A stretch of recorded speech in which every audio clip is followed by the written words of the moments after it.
We are with the young people of Gaza.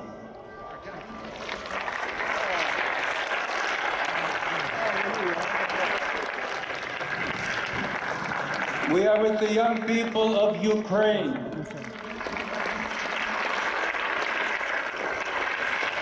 With those of every land bloodied by war. Un mondo di pace è possibile, siamo con i ragazzi di Gaza e dell'Ucraina.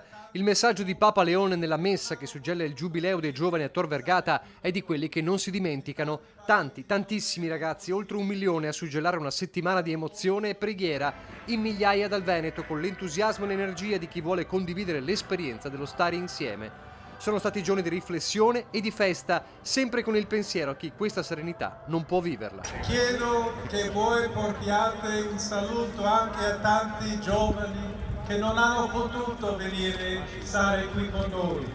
In tanti paesi dove era impossibile uscire, ci sono posti dove i giovani non hanno potuto per le ragioni che conosciamo.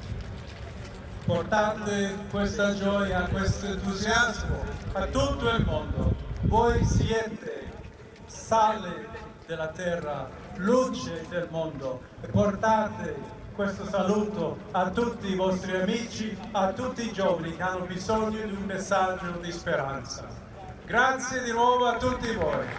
Buon viaggio! Solo qualche ora prima, nella veglia, l'appello di Papa Leone ai giovani: fate il mondo più umano. Il futuro nelle mani di una generazione che non vuole conflitti e che in questi giorni ha assaporato momenti speciali e indimenticabili.